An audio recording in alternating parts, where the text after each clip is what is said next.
Okay, good afternoon, everyone. Welcome to our City Council meeting. Today is Monday, July 18th, 2022. It's approximately 1 p.m. Before we have our Pledge of Allegiance, I'm going to ask if you please rise for a brief moment of silence as we reflect back on the brave men and women of the United States Armed Forces as they protect our interests around the globe, as well as the courageous men and women of Las Cruces Police Department and the Las Cruces Fire Department as they keep our city safe 24/7, 365. And then after the pledge, we'll have a brief moment of silence for 4 individuals who lost their lives this weekend.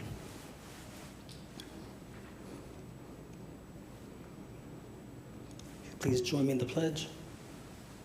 Pledge allegiance to the flag of the United States of America and to the republic for which it stands, one nation, under God, indivisible, with liberty and justice for all. If you please remain standing, this weekend, our neighbors up to the north, 3 members of the Bernalillo County Sheriff's Office and the Bernalillo County Fire Response lost their lives in a tragic helicopter accident. It was Under Sheriff Larry Corrin, Lieutenant Fred Beers, Deputy Michael Levinson, and Fire Rescue Specialist Matthew King. So if you would join me in a brief moment of silence, please.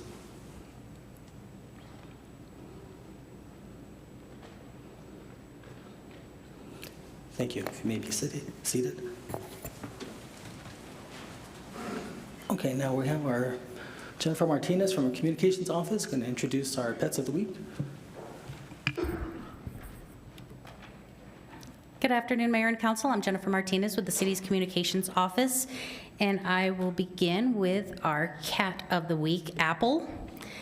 Apple is a nurturing mom who is overdue to live a life where she is the baby of the family.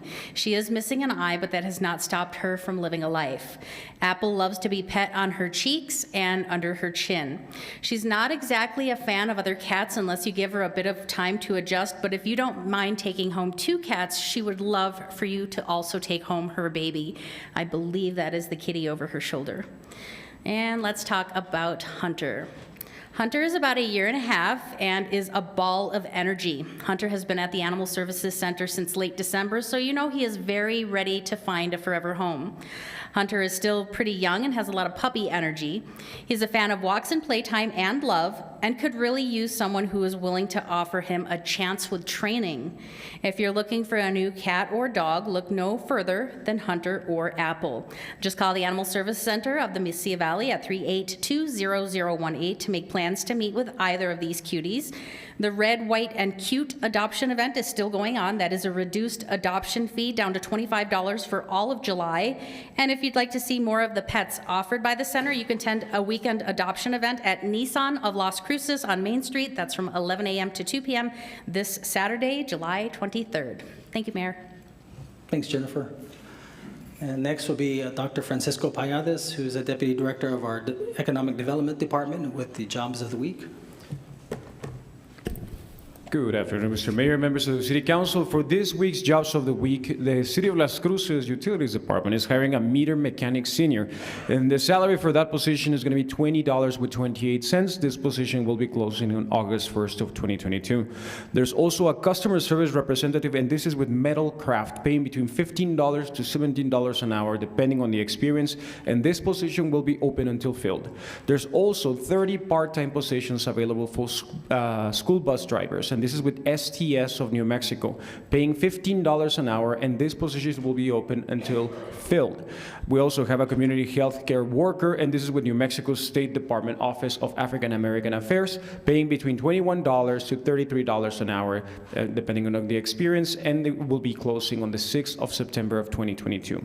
As a reminder, there's going to be an event on Wednesday, this Wednesday, from 9 a.m. to 3 p.m. with New Mexico Workforce Connections. Well, they will be hosting a couple of employers Collier is hiring at the 226 South Alameda Boulevard location. Baba's 33 will be there, and they're looking for a dishwasher, prep cook, to-go host, flat-top grill cook, and server assistants, as well as servers and bussers. Whereas Amber Care will be there as well, and they're looking for home care aide, caregivers, and home health care aide, nurse coordinators, caregiver PCAs, certified nurse assistants, and home caregivers, and more. For a full list of jobs, internships, and volunteer opportunities, you can visit employeenm.com or governmentjobs.com/careers/Las Cruces, and the information for New Mexico Workforce Connections at 524-6250. That's the phone number, and located at 226 South Alameda Boulevard here in our downtown Las Cruces. Thank you, Mr. Mayor. Thank you, Dr. Paredes. Now I'm going to ask if the Friends of Gallagher Park are here in attendance. If you would join me here to my right, I'd appreciate your appearances.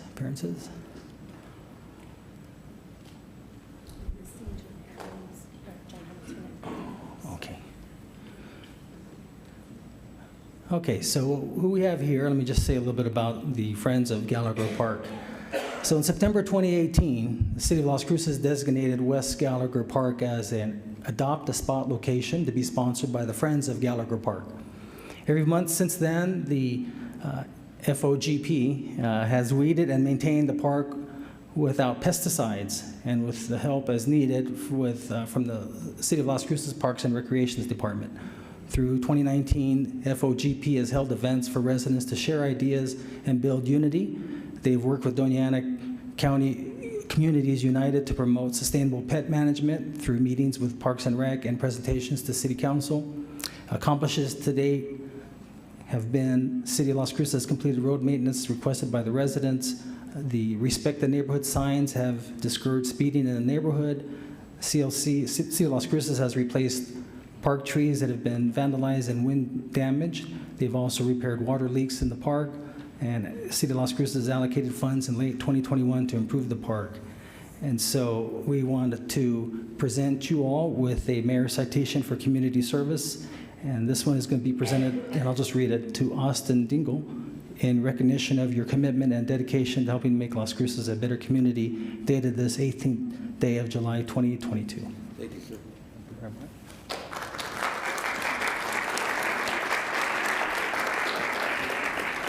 Is Stanley Smith here? Stanley? Congratulations.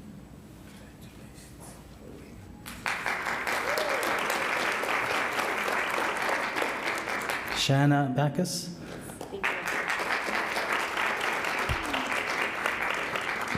Carrie Bachman?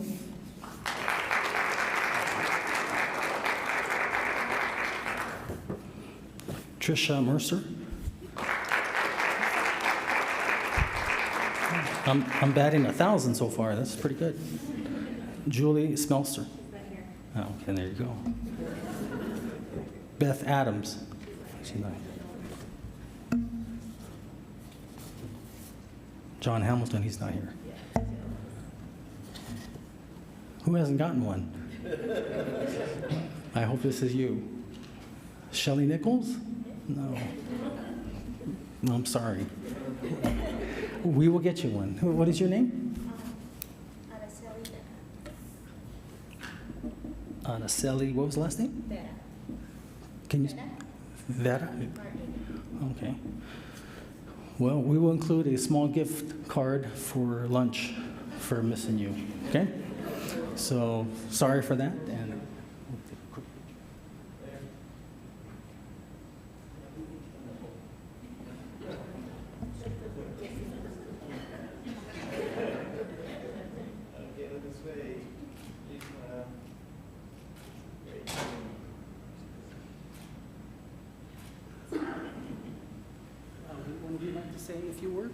one of you like to say a few words? And I'll give this to you to take to the other members. Thank you so much, Mr. Mayor.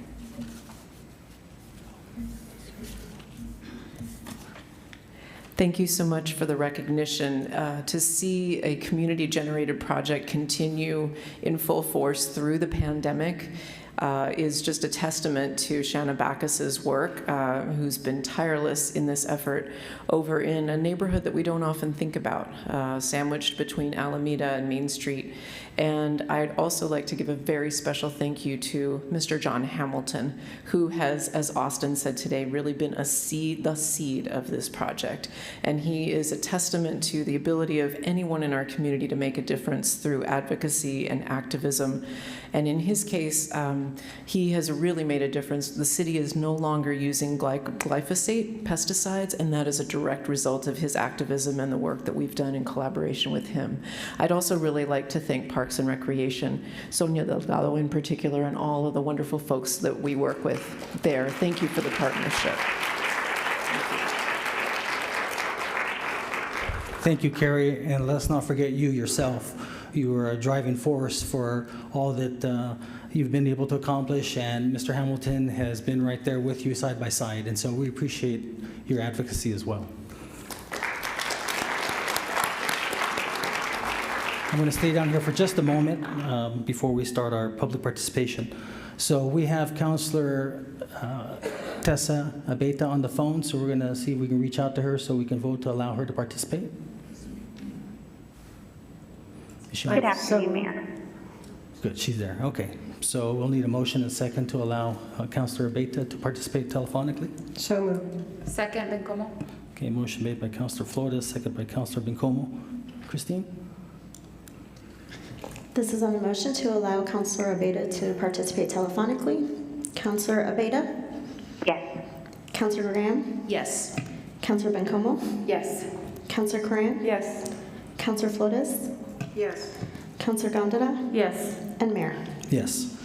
Okay, now I'm going to start with the conflict of interest statement. This is where I ask if any member of the City Council, City Manager, or his City Manager staff has any known conflict of interest on any item on the agenda. None. Gandara. None. Okay, seeing none, now we're going to go to public participation. This is where members of the public can speak to council for a total of 7 minutes. 3 minutes for general comments and 4 minutes total for some item that's on the agenda. So if you want to speak about something that's on the agenda and you have to leave, please inform us. Council probably won't be able to respond. So I usually start on my left, and I usually start on the first row. So I'm going to give this microphone to Mr. Burunda so he can make his comments. So you don't have to get it.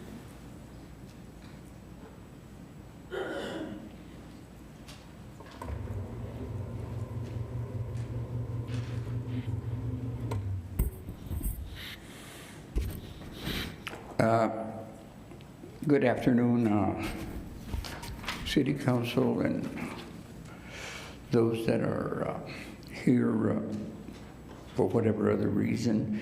I have been a pain in the side of the city of Las Excuse me, Cruces. Mr. Burunda, I apologize for interrupting, but I need you to state your name, please, even though I introduced Paul you. Burunda. Thank you. And there's a lot of issues that I have to face by myself because I'm not getting any assistance from the Las Cruces Police Department. Under the direction of Mr. Dominguez, it seems that we are paying for a police chief who just sits at his desk and doesn't really look into the issues that the citizens of Las Cruces are facing. I have been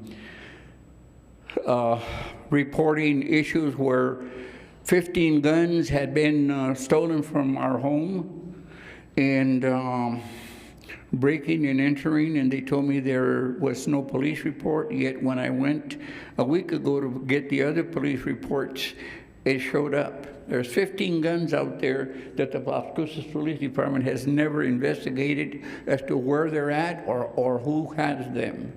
I also have about a year and a half ago, I pay all my utility bills for the city and El Paso Electric by check.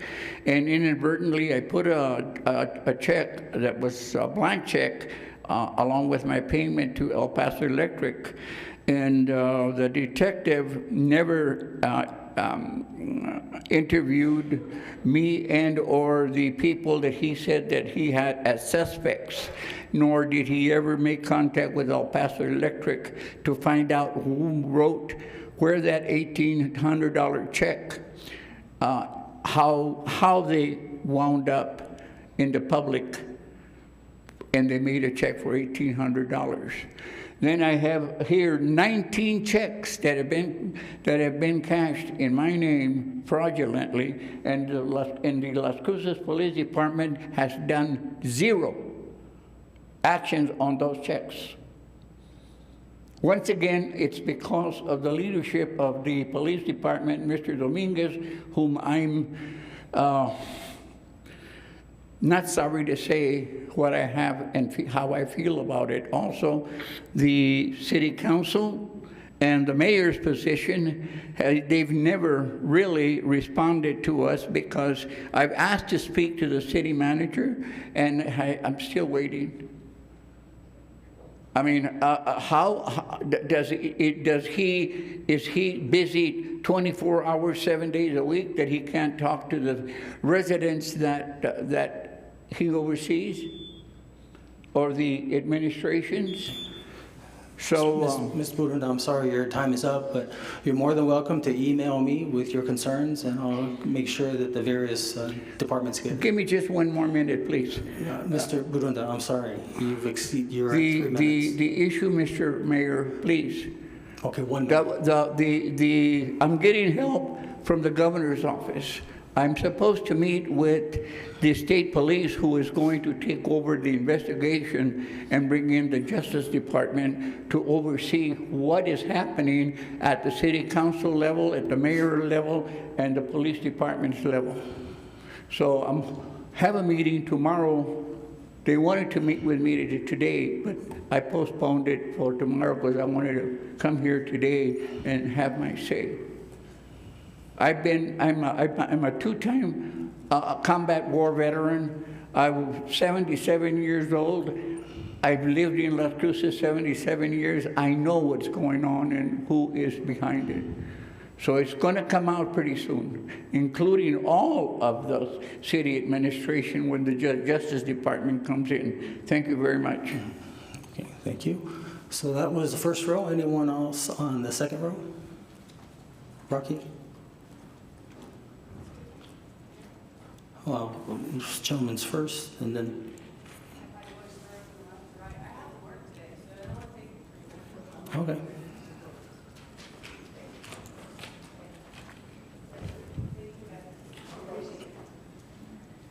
Hello, City Council. My name is April Nasazi, and I want to make this clear to you guys. I'm not here to promote my business, okay? But I am here to educate everybody in this city and offer my experience of 17 years of working with aggressive, submissive dogs.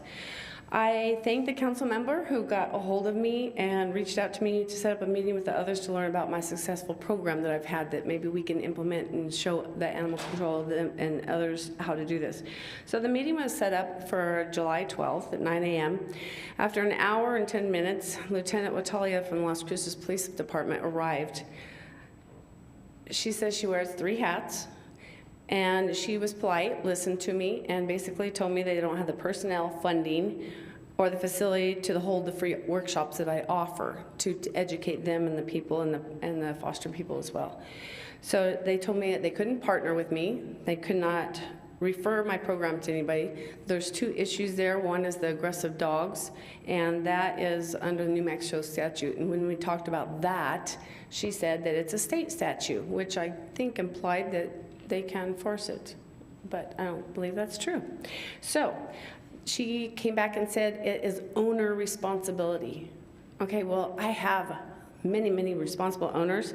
How can they be responsible owners when they don't understand that the little behaviors, the little things that you see in your dogs, whether they're submissive or aggressive, because all dogs that are submissive, they may, cornered, be aggressive. Okay, how are they supposed to change these behaviors if they don't see them or understand them? Our dogs nowadays have a lower tolerance to life in general, so their idea is trauma is a lot easier than most regular dogs. We don't know how to deal with that. I do. I've been doing it for years. I'm the only one who takes on the liability and works with these aggressive dogs, and I'd say thousands of dogs that people would normally put down.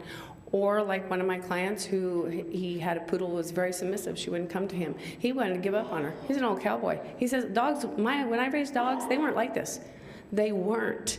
It's years and years of crappy breeding. I can't change that, but I can help you guys change this. So I wanted to say a few things for those people that see these behaviors.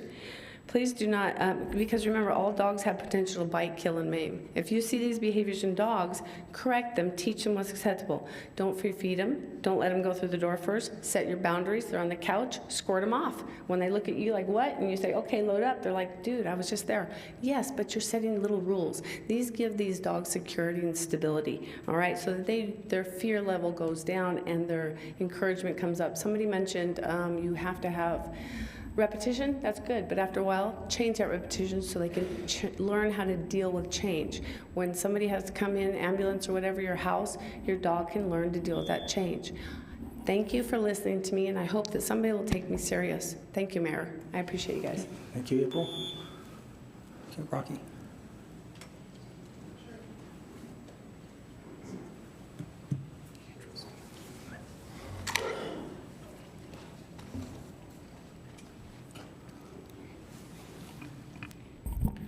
Mr. Mayor, council members, ladies and gentlemen, I'm Rocky Backus, and I'm here to ask the city to investigate why the city is pushing extremely hard for obsolete meters to be installed and replace meters with 18 years life left in them at a loss of $45 million to the community when the new ones are only projected to last maybe 7 years. The fact is that a similar program was fought against by the city of Albuquerque, and the New Mexico Public Regulatory Commission denied that program. The exact same program has already been rejected by the Texas Public Utility Commission. Mario Nanasi, who many of you know, sent an email to say, this looks like a boondoggle program.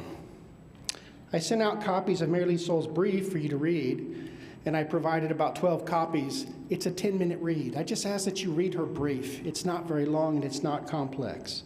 It does cite the sworn testimony. So is the city confused? Is the city taking a sideline position on this?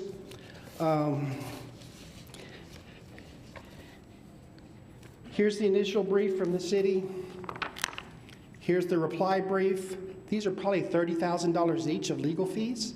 This is not a sideline position. The city is the main one pushing this aggressively. Mary Lee's brief is short, 10 minutes to read.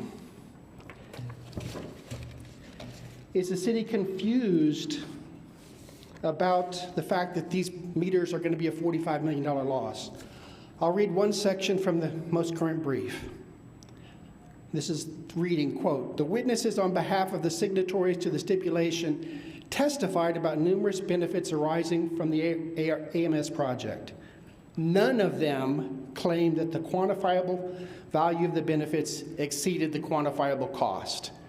Attorney General witness Andrea Crane testified, quote, I'm not supporting this program because the financial quantifiable benefits exceed the cost. They don't, unquote. It's not a mistake. It's not that they don't know. It's very clear. It's a $45 million loss now, and it's an additional loss later. There's anything that it's improved is additional fees. To spend probably what's approaching $100,000 in legal fees to push a bad program needs to be investigated. Why is the city pushing something that your attorneys know is a $45 million loss? I can't understand that. Let me conclude with the message from Marielle. Many of you know Marielle Nanasi of New Energy Economy, long time. Good afternoon, Mayor, Mayor Pro Tem, City Council. My name is Richard Aguilar with the Las Cruces Hispanic Chamber of Commerce. Also with Yellow Board, I'm their newly appointed CFO. I'd like to transfer my time to Mr. Backus.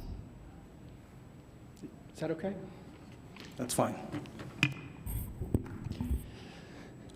The message that Marielle sent out to many people and staff about a week ago.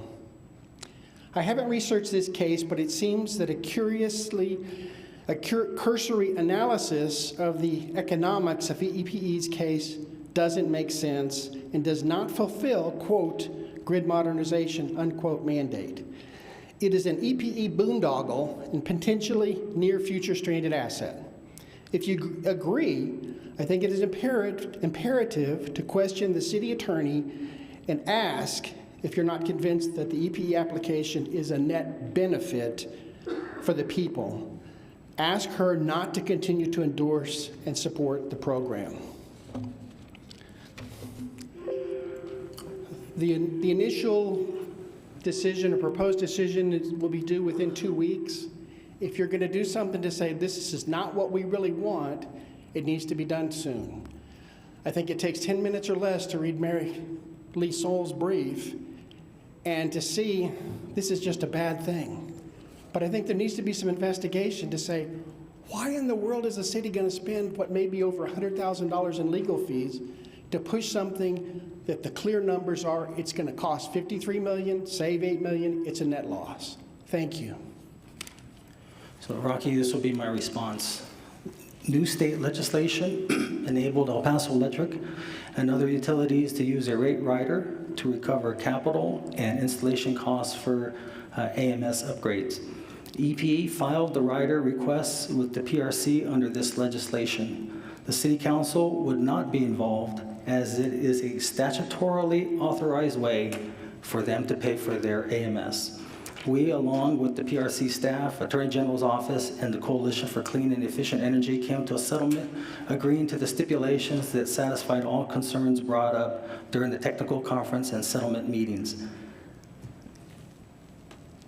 The cost is 21 cents per month, $4.24 per month on the residential side. And so this is something here that the legislature has enacted. I know I had sent this to you, and it's for 4 years. And you also mentioned about the whether or not solar had to be replaced. I put out a text to Rico and waited for that response so I can send that to you. So anyways, I just wanted to respond with you with that. Okay. Thank you, Mr. Mayor. That's mostly correct, but that doesn't include the profit for El Paso Electric, and that was before the hearings were done. After the hearings, when Mary Lee Souls did the brief, the stipulation was several parties before the hearing, before the facts were heard, before the sworn testimony. After that, it's a very different story. Thank you. Thank you. Okay, so that was the second row. Anyone on the third row? Fourth row? Yes, sir.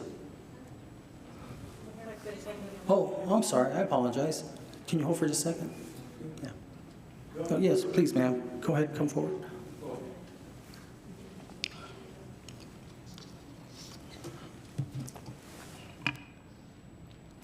Just need you to state your name, please.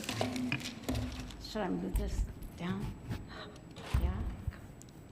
Okay. My name is Julie Leonard. Hello. Can you bring it down a little bit further? It won't break. Yeah, there you go. Okay. My name is Julie Leonard. First, hello, Mayor and City Council members. I'm a resident, a longtime resident here, and an animal activist. I'm frustrated with the way AC operates.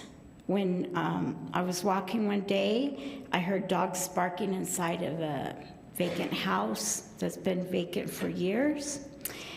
So I call animal control, and Officer Vargas is on call. So he says, I'll go by and check it out. So he leaves a note in the mailbox. Okay, I think that's illegal to start with, right? And then June 6th, I called Joy, who is Gino Jimenez's boss of animal control. There's an automated reply back saying she's out of the office till the 27th. Call Central Dispatch. I film house and barking dogs from street, post on Facebook. A few days later, owner calls animal control to meet him at the house. AC shows up, 5 minutes behind him, dogs were outside with him. He proceeds to lie to officer. She writes it all down. I'm not the homeowner, I'm the property manager. Tenant is in jail. I don't want to care for dogs anymore, so take them away. So they did. I called Officer Vargas and I called shelter director Clint Thacker and told them everything he said was a lie. Per Clint Thacker, the director, the dogs were put down on day 5. They were on a welfare hold for 5 days. If not claimed, they become property of shelter. I call on day 6. Dogs were killed due to fear biting. 1 taken to foster. This will keep happening. AC is supposed to help animals in need and be compassionate toward people. I gave them names, addresses, and history of property owner, yet they kept telling me our hands are tied. Julie, you're welcome to email me that information. I did, and you and Cassandra did not answer me back. I didn't know what to do. I emailed you on June 8th or June 1st, and her on June 8th. Nobody answered me back, so I didn't know what to do. Did you email the entire city council or just us two? A few people. Well, if you email more than 3 city council members, you most likely won't get a response back because you'll be putting us in a position of violating the Open Meetings Act. So when members of the public, instead of just emailing their own representative and they decide to email the entire city council, you probably won't get any responses back. I emailed about 3 or 4 that I know. Yeah, probably 4. Because if you sent 4, for us to respond back with each other would be a violation. So it's pretty rare that the Mayor Pro Tem and I don't respond to emails. So it had to have been that, most likely. So I would just recommend that you email one person because then you email everyone individually and then they're all looking, the staff is like, we're working on this already. So, I mean, I know that you figure the more the better, but just, you know, they're very responsive. This is a very responsible Don't group. they call me and tell me we're working on it or send me an email saying? They're not going to do that because you sent it to the entire council. We're not going to get involved in something that could be considered a policy issue. I'm just telling you, ma'am. I mean, you want to email me again individually, I'll look at it, okay? Okay, thanks for Thank you. listening. It's You're going to welcome. happen to somebody. Just one person. Just me. Okay.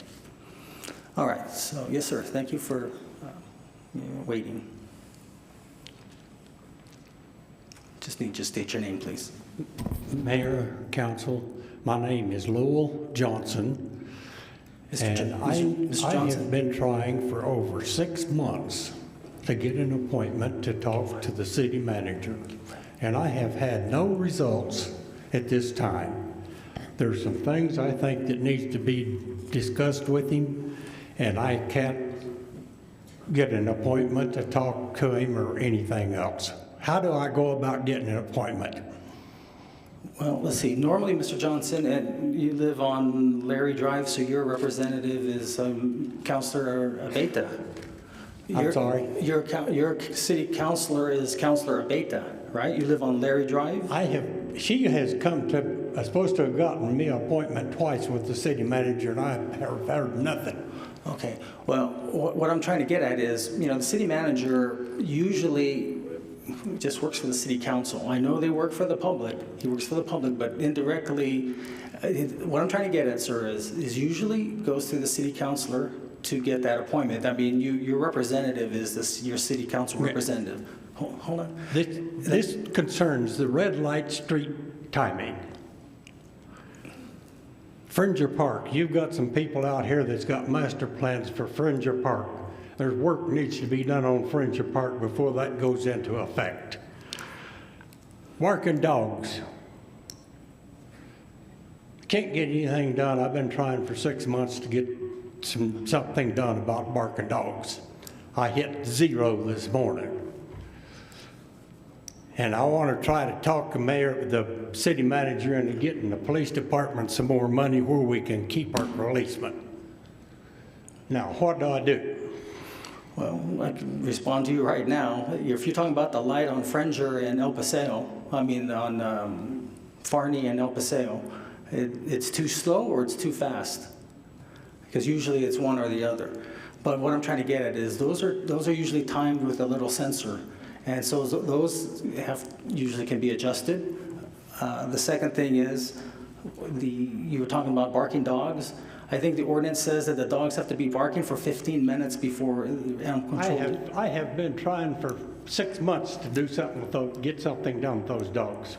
Yes, sir. You know, I understand, but what I'm trying to get at is, I mean, Councilor Abeyta is more than happy, I'm sure, to take that information related to the city manager. What I'm trying to get at, sir, is the city manager's got 1,700 staff members, 6, 7 council members. I understand. I can't get anything done with these staff members. Well, I have been to all of them. You're welcome to email. And all I get's a runaround. You're welcome to email Councilor Abeyta and myself, and I can assure you we'll get something resolved. In other words, I can't get an appointment with the city manager. Well, I'm not saying that. It may be something that might be needed, but if you, is the ultimate goal to get what you need accomplished, or just to meet the city manager? It's terrible when they work for the public and we can't get in to see them. Yes, sir. Thank you. Yes, sir.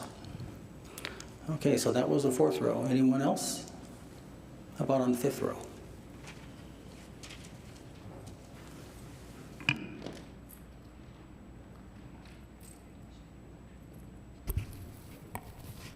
Mayor, city councilors, my name is Juan You can Garcia. lift that up if you want. There's a little toggle switch on the black. There's a black switch to your right, and just push it forward, and it should lift up. Should lift the podium up. No? You don't see the switch right there? A little bit further. The one that says More to the corner. Right around. No. Oh, height. There you go. All right. Mayor, city councilors, my name is Juan Garcia. I frequently read about your involvement, support, and expressing concerns over tragic deaths in our city and community, which is good. So here's another opportunity. You're invited to attend a pro-life rally scheduled tomorrow on Hill Rise. You're all invited. This rally is to highlight the legalized brutal mutilation and painful execution of the most innocent, unprotected, and vulnerable of all, the unborn. And their crime is being conceived. Your participation will show New Mexico that Las Cruces doesn't want a, quote, thriving abortion clinic whose sole purpose is to take life.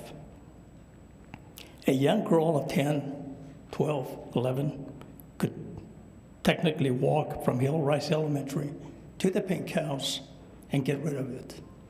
It's about 1/10 of a mile from the abortion clinic to the elementary school. Anytime during the pregnancy and with no parental consent required. But you likely won't speak out against this barbaric procedure because it is not politically expedient for your career, and you would be ostracized by your party. Instead, you choose words like pro-choice, reproductive health, which are all code words, dog whistles for safe space, while terminating innocent lives. Plus, it's good business for Las Cruces. You as a council can pass an ordinance to prohibit or restrict these businesses from coming to our community. There's childcare, there's a school.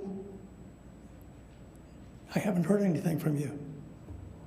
Why make it so simple for young teens with a local readily available abortion clinic and not focus on prevention, responsibility, and consequences?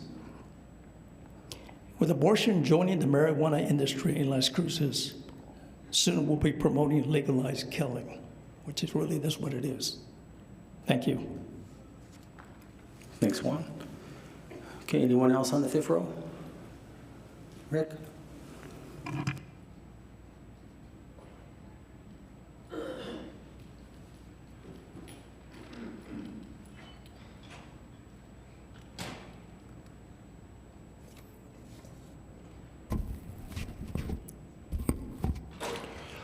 Hello, my name is Rick Renault.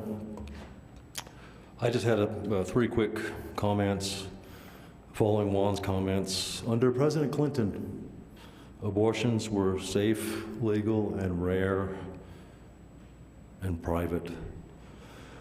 What's going on right now with out-of-staters just rushing in here, it's different. It's not respectful. And that's a view from a citizen. My second topic is speaking about the trial last week, did the Attorney General need to come down here to apply restorative justice?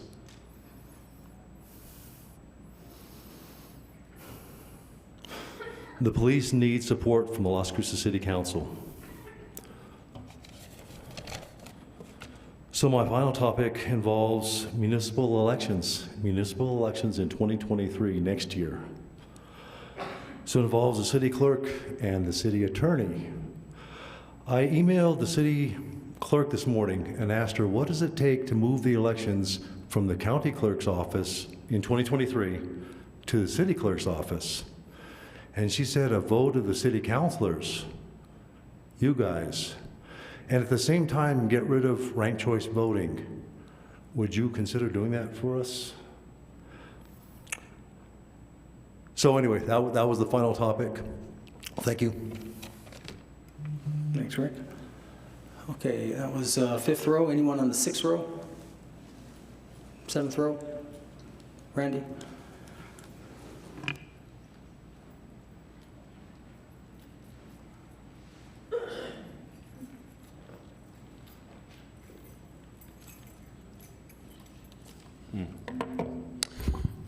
Mayor and council and women, thank you. I just want to continue to bring up the issue Randy, of... I need you to state your name, please. Okay, Randy McMillan. Yeah. I just want to continue to bring up the issue of homelessness here in Las Cruces, and not to come here and just complain. I want to offer some help and some ideas. I sat on the board for MFA in Santa Fe for 5 years, and we approved of the low-income housing for a lot of homeless projects. And so I've had a lot of experience in looking at those and seeing what works and doesn't work.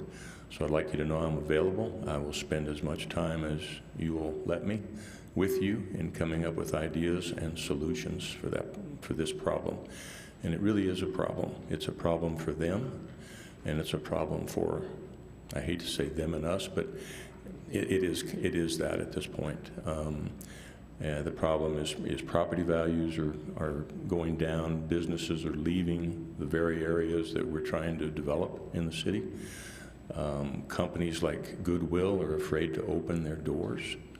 I sent an email to you, Mr. Mayor, with a list of things that I went over in my last meeting. So if you guys would look at that and think about pulling in myself and other community people, clergy, the community of hope, we all just need to sit down together and think about what works and what doesn't work.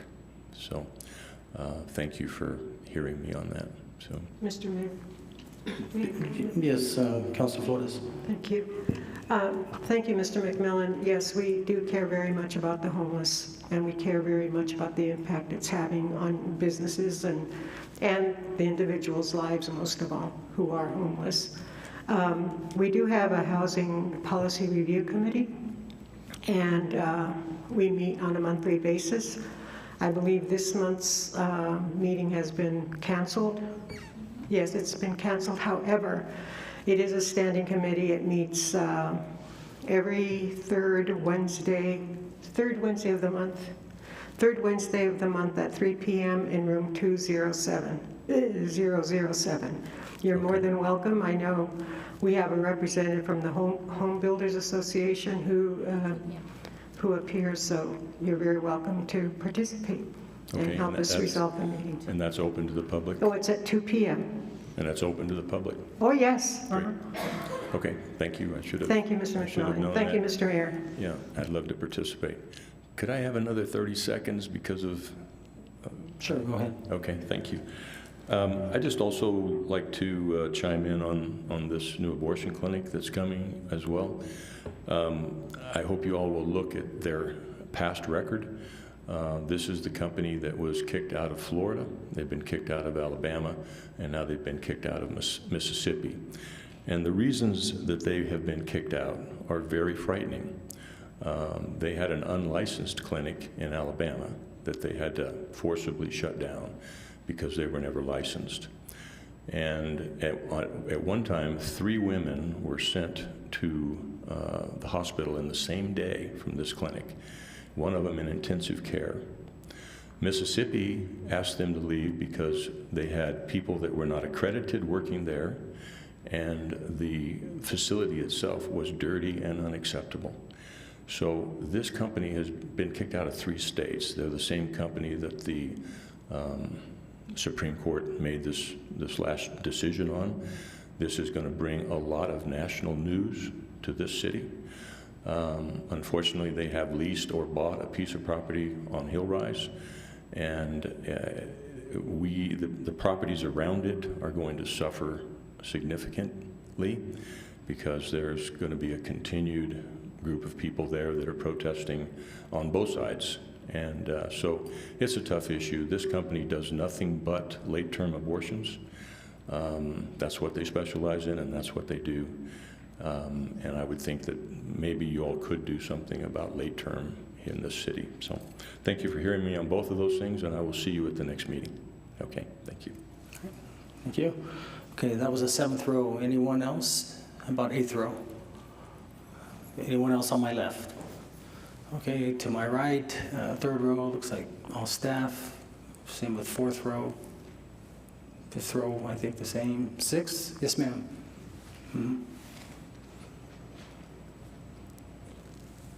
Just need you to state your name, please. Okay. How's that? Okay. You can lower the podium if you'd like. To your right? Right to your right? Oh, okay. All right, we're good. I think that'll work. Okay, my name is Patty Hartman, and I've come to comment on the actual lives that have been lost due to our local police department lately. Not just lately, long term. I remember I became aware of this when I moved here in 2016. I was alarmed at the number of police shootings of individuals. It just caught my attention. I didn't have to look into it, although I did. Okay, so what I'm here today for is to make sure everyone understands what the recent events have taught us about the obvious problems within our police department that threaten rather than protect the safety of anyone in the community who interacts with them. The first was the shooting death of an elderly woman with dementia after only 38 seconds of arrival, which was an obvious demonstration to the public of the severity of the problems within LCPD that absolutely need to be addressed and corrected before this happens again. And the second was the decision last week by Judge Driggers, after only 3 days of a 14-day jury trial, to intervene in making his decision about the murder charges of a former LCPD officer in a way that was a shocking statement to the police and the community that police will never be publicly scrutinized for their behavior, regardless of any evidence against them or any harm caused to the community. This is insane to me. What Judge Driggers did was nothing short of an obstruction of justice, and it effectively sealed the case closed, never to be heard again. He assured police officers that there will be no consequences for inappropriate use of lethal force or misconduct, and that they are free to act without the threat of accountability. The community should be more afraid than ever about what could happen to them, and it should make people think twice about calling or involving the police for any reason. What I want to get to is recently we've seen pressure in the community that's been building for a response to this lawlessness that threatens all of us. But particularly this affects an area of the community being the marginalized and powerless, who can do nothing to avoid the threats that police pose to them on a routine basis. This is what the larger community is often unaware of because their voices are silenced and overshadowed by authorities and others who speak for them, over them, and about them. These can I have 30 seconds? Okay. Yes, ma'am. These people are too afraid to speak, but unfortunately what has happened is that we're seeing a few individuals, a few familiar faces that the council has in the past relied on to speak for the community. These are often people who are elite, have power, and are not affected as victims of police violence. So I encourage you to make sure you include the entire community that represents the people who are actually affected by these problems in whatever you do, we do together. Thank you. Okay, thank you. Okay, anyone else on my right? I believe that pretty much concludes public participation, so thank you very much for that. Now we're going to go to acceptance of the agenda. So moved by Flores. Second, Bencomo. Motion made by Councilor Flores, second by Councilor Bencomo to accept the agenda as presented. Christine? This is on the motion to accept the agenda as presented. Councilor Beta? Yes. Councilor Graham? Yes. Councilor Bencomo? Yes. Councilor Coran? Yes. Councilor Flores? Yes. Councilor Gandara? Yes. And Mayor. Yes. Okay, so we're going to go to item 7.1, Resolution 23-011. Need a motion second? Move to approve. Second, Graham. Okay, motion made by Councilor Bencomo, second by Councilor Graham. And Maria Sanchez will be presenting. Yes, sir.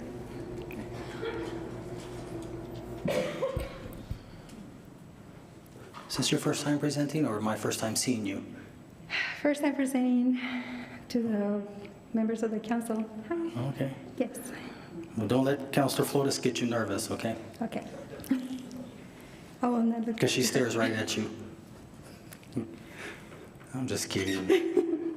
I'm just trying to break the ice there, Councilor Flores, you know. Not you. Not you be nervous. Her be nervous. Okay, well, good afternoon. Oh, sorry. Good afternoon, Mayor and City Council. My name is Maria Sanchez, Accounting Supervisor with the City of Las Cruces. And today I'll be presenting the DFA Quarterly Report for the period ending June 30th, 2022.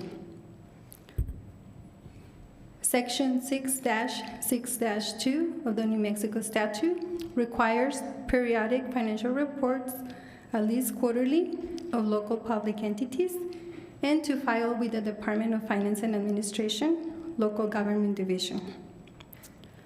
The DFA requires a resolution from the City Council approving the fourth quarter financial report for the period ending June 30th, 2022. Final fiscal year 22 budget approval is contingent upon submission of this resolution approving the fourth quarter financial report. And the deadline to submit to DFA is July 31st, 2022. The purpose of the report is DFA utilizes these reports to determine compliance with our approved budget and to determine if we have stayed between budget. This financial report indicates we are indeed in compliance. There are some preliminary results. The report was run on July 10, 2022, but for fiscal year 22 actuals. For the general funds, the revenue was $151,841,456. Expenditures were $113,213,216. All the other funds, the revenue was $173,882,072, and expenditures were $247,056,506. With that, we have some council options. 1, vote yes to approve. 2, vote no to deny. 3, vote to amend. And 4, vote to table. And with that, I'm open for any questions. Okay, Councilor Flores. Thank you. Can you go back to page 5, please? There you go. So all other funds, revenue, $173,882 and whatever, 72. Expenditures exceeded those funds to the tune of 247 million plus. So how is that reconciled, or how does that work? Why were the revenue expenditures exceeded the revenue? Mr. Mayor, Council Flores, these are preliminary numbers. We're still working on our fiscal year 22 budget, so we still have some other activity that they might be hitting. We have some journal entries that probably need to be recorded. We have expenditures that they need to be paid as of, we have till July 22nd to pay the invoices. So there's still some numbers. So what is it, your preliminary results, what is it exactly we're voting on then? A blank check? I'm sorry? A blank check? No, these are, like I said, for the most part, we already done a first close for period 12 for June. But like I said, there's still more activity hitting our general ledger. So why are we voting on something where we don't have final numbers? And that's my concern, and that's my question. I mean, how is that, what's the word, reconciled? Right. Mr. Mayor, Council Flores, on the first quarter of fiscal year 23, we're gonna be reported our fiscal year 23 approved budget numbers, and DFA won't accept that the fiscal year 23 adopted budget until we submit this fourth quarter preliminary report. Somehow, it just doesn't make sense to me, but then a lot of things in life don't make sense to me, so this is another mystery. But I think Leanne might be able to. Yes. She's been around me long enough to understand my curiosity and my... Yes, no, I understand. And we also have to make some adjustments, as you'll see on the Exhibit 8 report, and that's what the balance column. Yeah, well, we can't see that, can we? Oh, no, you have it as your Exhibit 8. Okay. And on the balance column, you'll show that's our fiscal year 23 adopted numbers. Okay. Yes. So, Mayor, Councilor Flores, for the record, Leanne Demush, Finance Director. Just to, as Maria talked about in one of the earlier slides, this is by statute something that is required. It is we have to present it to council as a resolution. Unfortunately, DFA doesn't work with our timing. So sometimes, as Maria was alluding to, that we're still closing the books. We actually close every Friday. So we still give opportunity for departments to continue bringing in, checking all the revenues, making sure that all the bills are paid for FY22. It's just something that immediately when our fiscal year closes, the DFA comes in and says, okay, right now you need to report to us. Well, we're still in that process. I mean, it's a whole fiscal year. We're accruing revenues. We're talking with the county because not all of the property taxes have come in. So we're trying to bring all of those in. So it's just what the numbers are at the time, that point in time, which I think Maria said that she ran these on July 10th. Well, July 10th is only 10 days after we've closed 12 months of a full year. So it is just something that's required by DFA. They do require that we bring it to council as a resolution. Of course, as the audit comes in, because we've already started the audit procedure, we'll have audit numbers. It's just a requirement to DFA, and I hate to even say this, but it's just something that we have to do every year. So irrespective, so does DFA accept this? Yes. They accept it just the way you turn it in, just a question of showing them. And then you said, Ms. Sanchez, that on July 22nd, everything will be in? Is that what you said? Or did I misunderstand? We will probably be trying to finish our total close by July 22nd, maybe the 28th of July. For period 12. For period 12. And then what we do is during the during the audit, we go into what is called the period 13, which is like where we really start working with the auditors and looking at exactly what our numbers are. And of course, when we have the exit with the auditor, you've got the real numbers. And I just hate to say this, but Councilor Flores, DFA they immediately require this, and they give us very little time to even give them some accurate numbers. It's been something that I think the mayor knows. We go back and forth every year with them on this. It's a reporting system that they have, and we just have to report into that system, ma'am. And then it's totally acceptable, they just want your numbers and then our numbers. It is acceptable by them. And then, but you do submit something that reconciles. Well, yes, ma'am. The audit, once it's done, it's sent to the state auditor and it's all reconciled right there. And that's what really matters. Yes, ma'am. Great. It's all about the audit. Thank you so much, Sure the thing. two of you, Ms. Sanchez and Ms. DeRouche, for your explanation. Thank you, Mr. Mayor. Thank you. Anyone else? About members of the public? Seeing none. Christine? This is on a motion to approve Resolution 23-011. Councilor Beta? Yes. Councilor Graham? Yes. Councilor Bencomo? Yes. Councilor Corran? Yes. Councilor Flores? Yes. Councilor Gandara? Yes. Mayor? Yes. Okay, next we're being asked to suspend the rules to discuss items 7.2 and 7.3 concurrently. So I'm going to ask if I can have a motion and a second So to moved, Corran. suspend the rules. Second, Graham. Motion made by Councilor Corran, second by Councilor Graham to suspend the rules to discuss 7.2 and 7.3 concurrently. Christine? This is on a motion to suspend the rules to discuss items 7.2 and 7.3 concurrently. Councilor Beta? Yes. Councilor Graham? Yes. Councilor Bencomo? Yes. Councilor Corran? Yes. Councilor Flores? Yes. Councilor Gandara? Yes. Mayor? Yes. Okay, I'm going to need a motion and a second for Resolution 23-012. Move to approve, Corran. Second, Graham. Mavita. Okay, motion made by Councilor Corran, second by Councilor Graham. Okay, thank you. Kathy?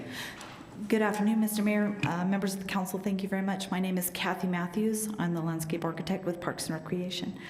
So this afternoon, we want to present to you for your approval the master plans for Branigan Park, Gomes Park, and Fringer Park. Our consultant on this project has been MRWM, landscape architectural firm, and Emily Rogers and Aaron Zom have led us in this process, gaining lots of input from our stakeholders and from the public in a very robust and inclusive process. We want to present that process to you, walk you through the master plans, and then be prepared to answer your questions and seek your approval on those master plans. With that, I would like to introduce Emily Rogers to give the presentation.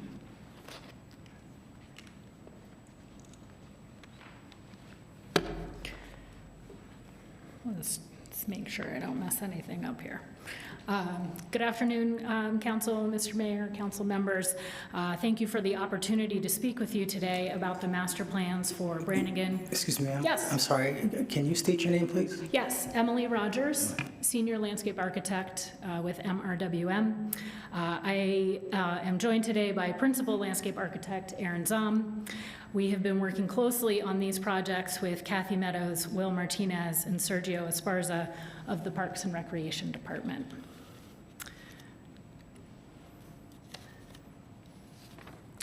Our planning process began last November with an extensive review of existing conditions at each site.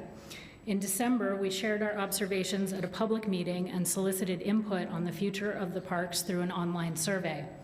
Using public input as well as guidance from staff, we developed 3 preliminary design concepts for each park. If you will pardon me for one moment, I'm going to put this into presentation mode. Will this? Nope. Okay. Sorry, there's supposed to be some animation with some of the slides, and I'm not sure why that's not happening.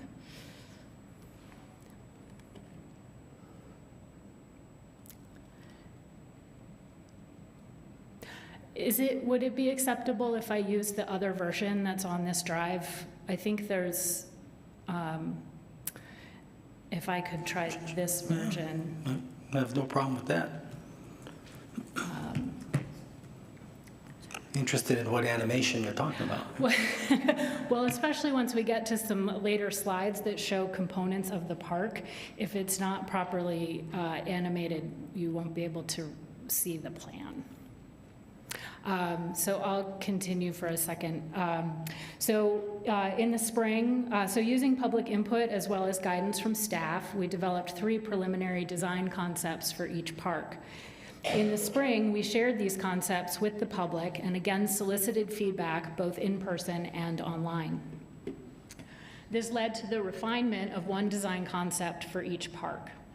These designs were presented to the Parks and Recreation Advisory Board in April and subsequently reviewed by staff. We will begin with the plan for Branigan Park, a 3.9-acre parcel located in District 4. I think that's it loading. Yeah, it's just a big file. Branigan Park is located on Hainer Avenue. It is 1/10 of a mile east of North Valley Drive and 1/4 mile to the west of the new Armijo Lateral Trail. So let's go presentation, yeah. There we go.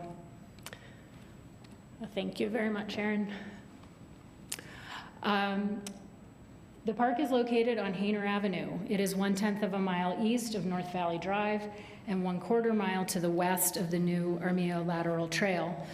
The new fire station number 3 abuts the park property to the southwest, which you will see is a condition we propose to optimize. The park is also in the area considered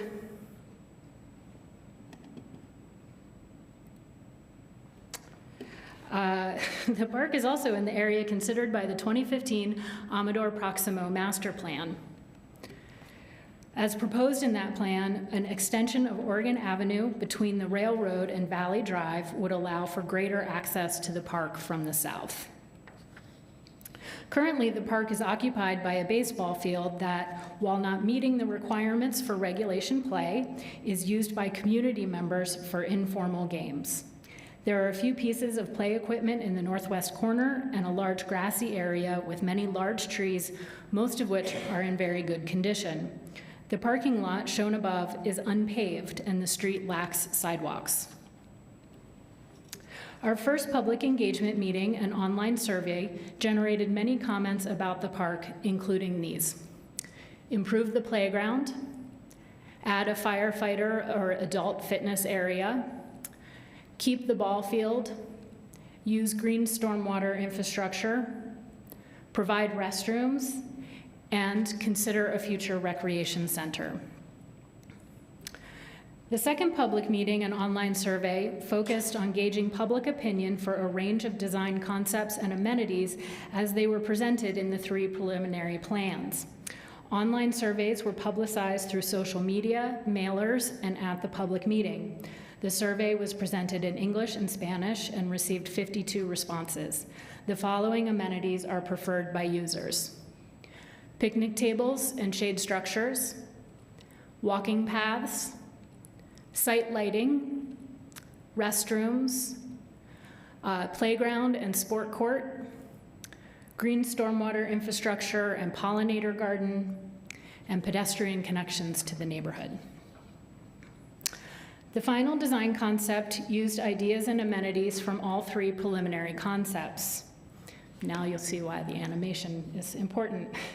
A paved area and sidewalk, an expanded playground with shaded picnic tables, a sport court and shade structure for teens and adults.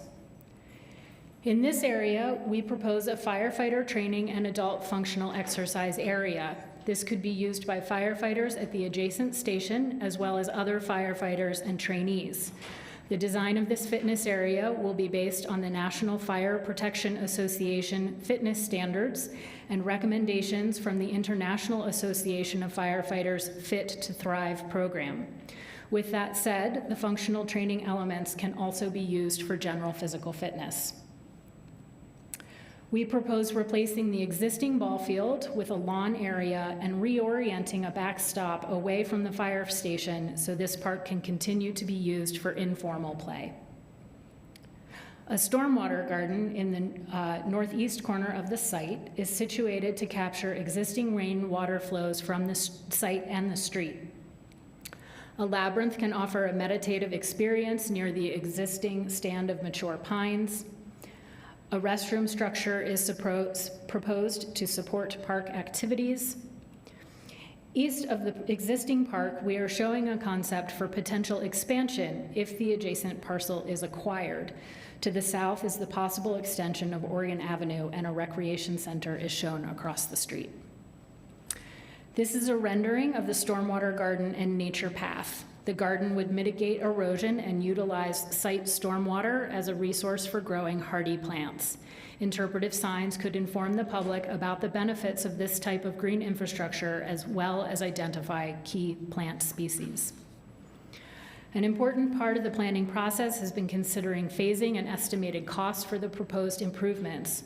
Costs given here are rough numbers and should only be used for budgeting purposes. Actual costs will deviate due to changes in construction and material costs, revisions to the design, and fluctuations in market prices. Phase A, paving the parking area, constructing sidewalks, and building the stormwater garden, $292,000. Phase B, renovate the main part of the park, $2,095,000. Phase C, a small restroom structure, $150,000. Phase D shows potential expansion of the park if the city acquires the adjacent parcel. The improvements shown here are estimated at $642,000 and do not include the purchase of the land, an extension of Oregon Avenue, or a new recreation center. The total cost of the improvements is $3,179,000. Estimated cost. The second park we would like to present is Tony Gomes Park, a 12-acre parcel located in District 2 at the intersection of Espina Street and Farney Lane. The plans and drawings of Gomes Park are oriented with north to the left, and so the top of the page is west. The park mainly abuts residential neighborhoods, and many residents value the views of sunset on the mountains. The edge of the NMSU campus is a short walk to the south. Espina Street was identified as a collector avenue in the 2020 Elevate Las Cruces comprehensive plan. While the plan identifies many features of this roadway type, the most significant to note here are the inclusion of bikeways and accommodation of the transit system. There is currently a very narrow sidewalk along the street and a bus stop mid-block. Gomes Park is part of the city's stormwater management system. Large drains outfall at the north and east edges of the park. The large open field is depressed a few feet from the surrounding roads and sidewalks, and this feature must remain as part of any proposed renovation. This allows for a wide range of field sports to be accommodated. Current uses include rec league soccer, baseball, and a weekly informal cricket game. Along the west side of the park is a walking path, shown at right, that is heavily used and in need of refurbishment. A thriving community garden is located near the unpaved parking lot to the south. Our first public engagement meeting was attended by several residents from the community to the west. Their primary comment was to request preservation of the view of the mountains. Other comments include keep the central open field, use native plants and rainwater management, host planned activities, install exercise equipment, provide water fountains, and include benches and swings. The second public meeting and online survey focused on gauging public opinion for a range of design concepts and amenities as they were presented in 3 preliminary plans.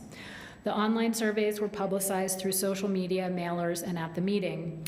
The survey was published in English and Spanish, receiving 210 total responses. The following amenities were selected: site lighting, walking and nature discovery paths, restrooms, picnic tables and shade structures, an improved playground, a small plaza for community events, and shaded bench swings. The final design concept reflects community and staff input. The much-used grass field will remain and requires renovation to improve turf quality and drainage. Renovating the existing walking trail and extending it to create a loop will add much-needed connectivity and safety for users. Stations along the trail offer opportunity for users to improve physical fitness. Creating a pedestrian prioritized crosswalk at Farney Lane can connect Gomes and Fringer Parks. We propose renovating the main activity area of the site to better utilize the space. The existing playground equipment can be saved and the area enhanced to provide universal access. A sport court can be added for teens and adults. A small structure with restrooms and storage will support a wide range of activities at the park. This would also allow for water and power connections. There is room to expand the existing community garden. The entry plaza and event area concept builds on the existing multi-purpose nature of the park. This ample drop-off space and large shaded area could provide comfort for existing users and also allow the city to host small community events such as health fairs or sports clinics. In addition, this space could play a role during an emergency as an open-air meeting area, collection, or distribution site. This flexible use concept can be supported by paving the existing parking area to make it safer for all users. The ditch that runs along the west side of the site receives stormwater from the adjacent neighborhood and is an excellent opportunity to use green stormwater infrastructure to capture and utilize water, improve drainage, and mitigate erosion. This rendering shows a bench swing with a shade canopy that is oriented to enjoy the view of sunset on the mountains. One of the advantages of expanding the walking trails at Gomes Park is the opportunity to link to Fringer Park to create a 1-mile loop. Distance markers could be located along the path. This amenity would be greatly enhanced by an upgrade to the crosswalk at Farney Lane to prioritize pedestrian safety. This would require further study by the relevant city departments. Phasing opportunities for Gomes Park include the following. Costs are rough numbers and should only be used for budgeting purposes. Phase A, field rehabilitation, walking trails, fitness stations, bench swings, and crosswalk improvement, $1,988,000. Phase B, paving the parking lot, $444,000. Green stormwater infrastructure, $849,000. Phase D, the main activity area, playground, sport court, restroom, and community garden expansion, $1,088,000. Phase E, multi-purpose event area, $375,000. Some elements could be further phased to create smaller projects guided by the master plan. The total cost of all improvements shown here is approximately $4,744,000. The third and final park for consideration is the 10-acre Fringer Park, also located on Farney Lane, just southeast of Las Cruces High School in District 2. The plans and drawings of Fringer Park are also oriented with north to the left and west at the top of the page. Fringer Park is situated between several use areas, including residential, small business, a large church, and parking lots for the high school. An assisted living facility with affordable units is currently being considered for the undeveloped parcel shown here at the top left. Gomes Park can be seen in the bottom left corner of the drawing. Like Gomes Park, Fringer Park also plays a part in the city's stormwater management system, and maintenance is currently underway at the south end of the site. The central area of the park is a large grassy bowl with very limited access from the street level due to the placement of guardrails shown in the photo on the right. Active uses are consolidated at the north end of the park, including an indoor pool, tennis courts, parking, and a modest play structure. Some of the comments that came out of the first round of in-public engagement were, the park does not invite you in. There is no wheelchair access. The city should spend money on infrastructure before amenities. Provide water fountains, shade, and seating. Provide better lighting, and provide clean and safe restrooms. The second public meeting and online survey focused on gauging public preference for a range of amenities and designs as they were presented in 3 preliminary plans.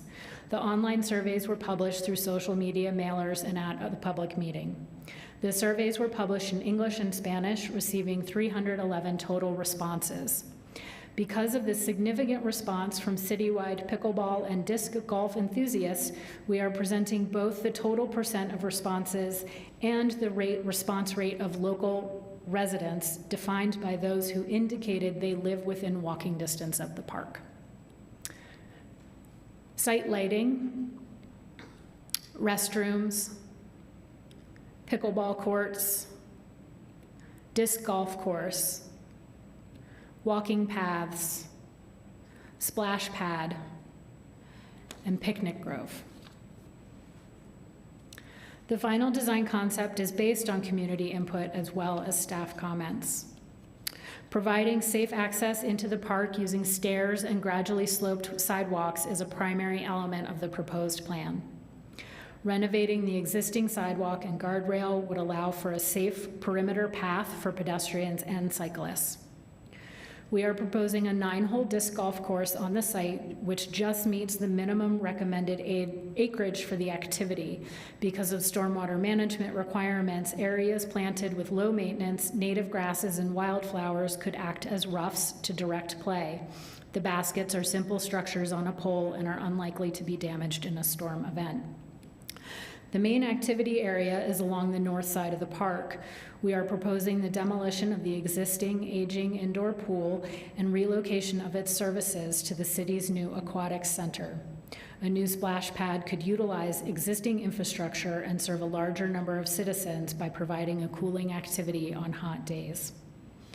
It would require a support structure with restrooms. A picnic area would also enhance the experience. A new playground with accessible equipment would also be an asset to the neighborhood. Existing tennis courts could be renovated to allow for a variety of court games. And here's the crosswalk to Gomes Park, as we have previously discussed. The creation of a safe perimeter walking loop would be aided by a reconsideration of the existing right-of-way. East and West Park Drives currently have very narrow sidewalks and no curb and gutter, which means that cars accidentally park on the sidewalk. By narrowing parking aisles from 8 feet to 7 feet wide, adding a pinned curb, and removing the existing guardrail, the city can gain a safer and much wider path. At 8 feet, the path could even be divided into two 4-foot lanes for two-way travel. This would require further study by the relevant city departments. The rendering here shows a new welcoming access point at the southwest corner of the site. A gently sloped sidewalk meets requirements for wheelchair users to access the park, and stairs to the left show additional access from West Park Drive. The park entry is the closest to the proposed assisted living facility. Phasing opportunities for Fringer Park include the following. Costs given here are rough numbers and should be used for budgeting purposes only. Phase A, access stairs and ramps, $236,000. Phase B, multimodal perimeter path, $410,000. Phase C, 9-hole disc golf course, $570,000. Phase D, splash pad and support building, $2,446,000. Phase E, playground and sport courts, $1,084,000. Some of the elements could be further phased to create smaller projects guided by the master plan. The total cost of all improvements shown is approximately $4,756,000. Various opportunities exist for funding renovation and improvements to these parks, including general obligation bonds on the upcoming general election ballot. Park impact fees. These can be used for new elements and services only. The city's capital improvement program could fund infrastructure elements. The Land and Water Conservation Fund is a federal program that was the original source of funding for Branigan Park and could be used for renovations, updates, and expansion at Branigan Park through an amendment of the original agreement. Grant opportunities include the Outdoor Recreation Legacy Partnership run by the Department of the Interior, the Rivers, Trails, and Conservation Assistance Program funded by National Park Service, element-specific grants such as those funded by play and fitness equipment manufacturers, and grants for amenities such as trails, community gardens, and water quality improvement.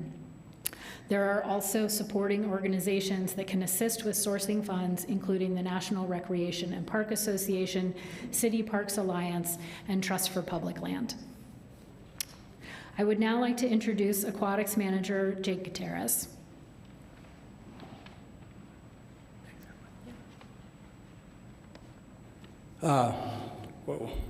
Good afternoon, Mr. Mayor, Mayor Pro Tem, members of the council, administration, and staff. My name is Jake Gutierrez. Gotta roll my R's. I am the manager for Aquatics, the Parks and Recreation Department. You're probably wondering what we have to do, me and my colleague, with this great presentation that you're just digesting as of now. We're just here to speak to one slide. I'm sure you're wondering what happened to Fringer Park pool.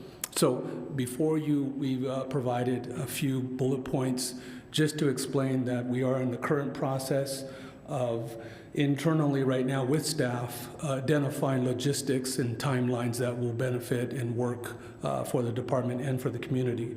Secondly, we will reach out to the individuals that rent the pool and frequent the pool on a daily basis as of now. And that will be phase 2 of our plan structure. The last point there is just a point to make about, I think, Councilor Abeda, District 2, and to speak to a little bit of where we got those numbers when we talk about the increased usage. We'll have more detail and final data for you, I believe, when Public Works may be speaking or presenting on the update of the new pool. And we feel that would be appropriate time to then provide more fine-tuned, detailed data for you to consume. But with that, the information that we're basing this on is our current splash pad and fountain, if you will. We probably reach 125, 130, and that may be low estimate, a day that frequent those facilities. I will just tell you right now that the number that we currently serve, even with the 2 swim teams, is far less than that. So it is something that and I think you saw in the data that Emily provided, that 311 respondents, was that right? And 57% of them, when it mentioned new services or something that was, I guess, multi-use, were very encouraged or responded that lived in that area. So we definitely see that as a plus for that area that is not utilized like that currently. And we are ecstatic to share with our community and the current users of Fringer the new aquatic center or natatorium to provide more efficient and sustainable services at the new location. With that, if there's any questions, but that was just our piece. We thought we would at least want to chime in and explain what happened to the pool. We'll wrap up and then Okay. we can stand for questions. Oh, yes, sorry. Thank you for... All right. Thank you very much for your time and consideration of the master plans for Branigan Park, Gomes Park, and Fringer Park. I stand for questions. And so does Jake. Okay, questions? Councilor Graham? No? Okay. I definitely want to make sure Councilor Abeta, if she has questions first. Oh, okay. Yes, thank you, Mayor. Yes, go ahead, Councilor Abeta, then Councilor Bencomo, and then Councilor Graham. Oh, no. Okay, Councilor Bencomo. Okay, Councilor Abeta? Thank you. I really appreciate everyone for making this presentation and for the amount of responses that we were able to get from residents and community members throughout Las Cruces, especially on Tony Gomes and Fringer Park. As you can see, there is a lot of opportunity within these two master plans to look to the future and address everything from aged infrastructure and water issues that we've had to looking at how we can best serve this community that hasn't had any sort of large park updates in quite a while. I would like to address a couple items first. Within both park plans, I think there is a real opportunity to provide a sense of community and neighborhood, which is also listed under Elevate Las Cruces. With these two plans, you can see that there is a desire to connect the areas a little bit more, have a safer crossing between the parks, improve parking and the sidewalks, and access for those that need ADA accommodations. And I also would like to be encouraged that we can even do something like have city art, maybe even on the roads to help just slow people down, slow traffic down, and really provide that sense of community. The second item that I wanted to address is that of Fringer. I know that with the offlining of Fringer Pool, there will be a lot of space within that building, and I want to make sure that we are planning appropriately with funding to make sure that we don't leave this area without a new park and accommodation. I think in my term here that I've been on for 3 years almost now, I have not seen any new facilities or strong improvements within this area at all. And we've had some minor improvements with the Chapin Center, but none within this area. And I know that this is an area that is underserved. I would also like to ask if, by chance, seeking out capital outlay funds would also be another way for us to get funding for these parks.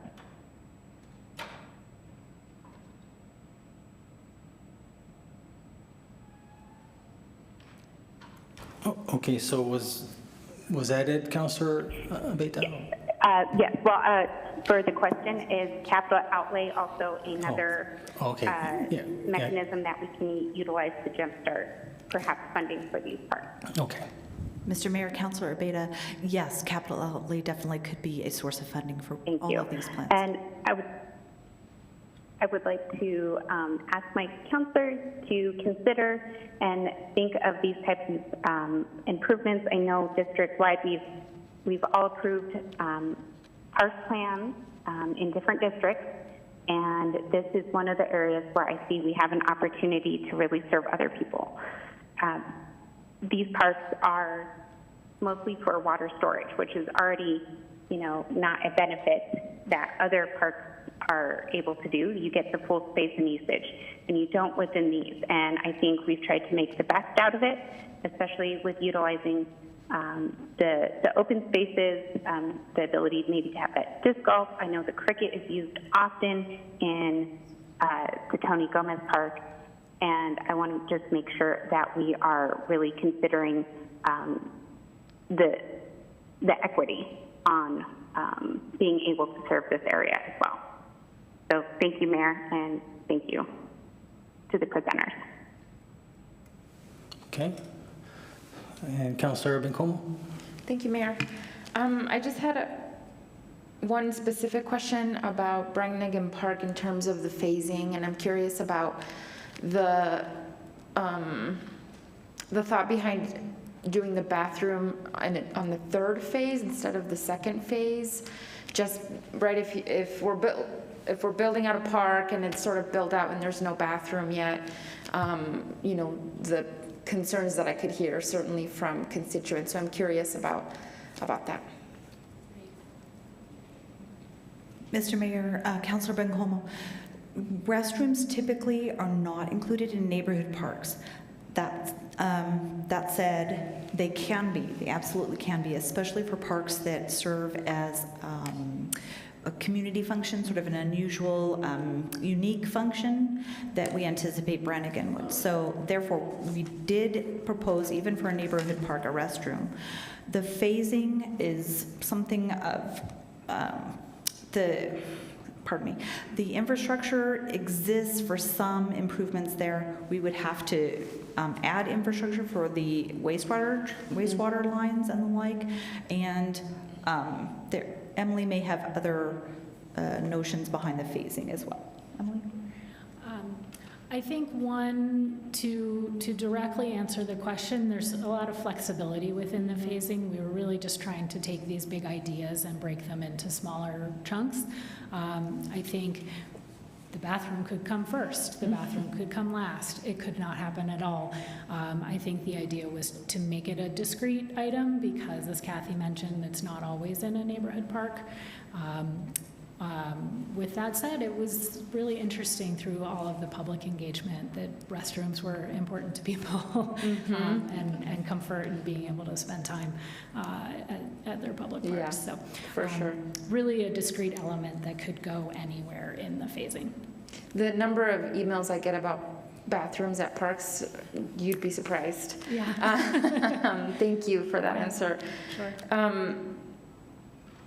I'm curious, actually, you made me think of something. Some of the public comments that you showed, somebody said, build the infrastructure before amenities. Can you elaborate on that?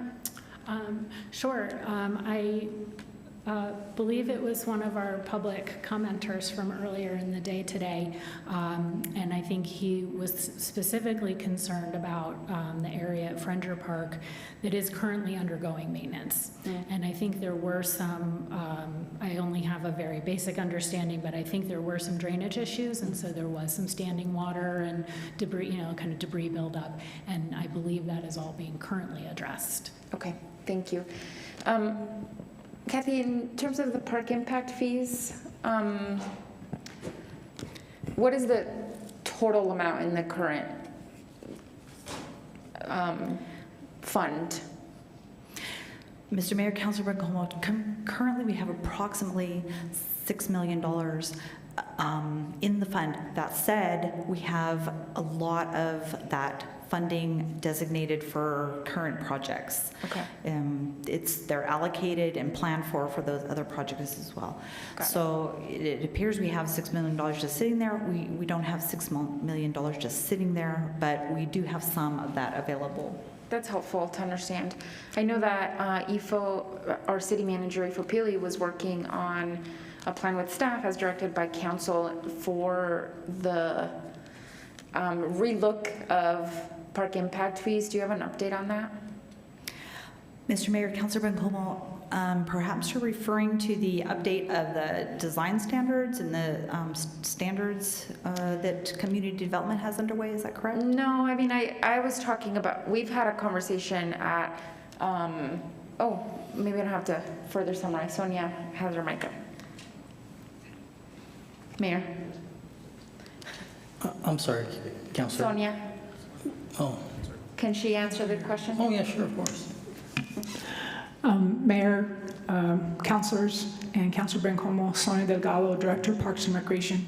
We're currently having the park impact fee reviewed. Well, it's going out to the street as an RFP. And then we will, once that comes back in, we're hoping to get a lot of different options and maybe something different than what we do now. Yeah, thank you, Sonia, for that. I only ask because these parks are so important to our communities, particularly where these parks are actually located and who they're serving. And I don't want these master plans to just be some pipe dreams, right? I want them to be real, and I want us to optimize all of the options in front of us. And I certainly also want to make sure that as a council we're prioritizing the funding of these parks. And so I've always felt, since I've been on the council, that perhaps we can do park impact fees better to serve more community members, to serve, to better improve our parks. And so that's why I asked, because, I don't want these to go on a shelf and then for a very long time us not address them. So maybe this is a question for all of you, but how could we as a council better prioritize the funding of finishing these projects? Mr. Mayor, Councilor Brinkobo, of course, the capital improvement plan could include any of these projects, and so that could be done as an annual part of the budget. That kind of prioritization can happen at that time, and as Parks and Recreation, we really look forward to implementing these master plans. We feel it's important to exhibit some real-world changes based on these plans and to show that kind of results of all the public input we received and all the public requests we received for making these kinds of improvements, benefiting our community that way. Thank you, Kathy, and thanks, Mayor. I really appreciate all the work that you've done on this project. Thank you. Councilor Flores. Thank you, Mr. Mayor, and thank you, Ms. Matthews, and thank you for the presentation. So infrastructure, there's, it seems to me, I'm not an engineer or anything like that, but it seems to me that if we are prioritizing restrooms, because they do invite people to really make it a community park. I know some of these parks, like the one on Roadrunner Parkway, near Golf Club Road, that one does not have a bathroom, but the people, oh, excuse me, it does have a bathroom. The thing that's interesting, though, is that I think just about the majority of people who use it, or the kids that use it, are the ones that live in that area. So it's like, if they have to take a potty break, it's not that difficult. But if you're going to have a community park where there's going to be birthday parties, celebrations for Cinco de Mayo or whatever. So my question is, even though it may not be installed at the time that the park is being developed, does the infrastructure, is everything set up so that when there are funds, it won't be like reinventing the wheel and digging up again? How does that work, Ms. Matthews? Mr. Mayor, Councilor Flores, that's an excellent question. In each of these parks, of course, water meters exist, and that's essential to have a restroom. That said, in none of these parks, neither Gomes nor Branigan have the connection to the sanitary sewer at this point in time. So that's an infrastructure improvement that would have to occur and have restrooms there. That said, Fringer Park does have connection to the sanitary sewer, and that's something that we can take advantage of when the phase that includes the splash pad comes into being. So wherever the infrastructure does exist, the plan has taken advantage of that. Where it doesn't necessarily exist at this point, as Emily mentioned, we've included the restroom as a separate sort of phase so that infrastructure could be included with that phase as well. Great. Well, I love all the planning, and it'd be nice to see it materialize. So apropos of what I like, what we would all love to see in our city is how soon do you think it's going to be a reality? A decade or two? Mr. Mayor, Councilor Flores, the timing of this has not been studied entirely. Basically, the master plan includes phasing and amenities for full build out. The timing depends on when budget can be found through any of those sources that we've identified, and how quickly these phases or elements or the entire park planning and design and construction efforts get placed on the CIP. In terms of a timeline, Ms. Matthews, can you project? Are you able to project? Mr. Mayor, Councilor Flores, at this time we did not project timeframes, but and I have to say off the top of my head, Emily may correct me, should we receive all the funding as outlined in these master planning efforts, it would take several years to complete these projects. Just if we had the funding and got started right away on it, I would say 4 to 5 years for each park. Optimally speaking, if everything was just set up and every step was, and then of course financing. Correct. I mean, And that's a staff to manage a the big factor.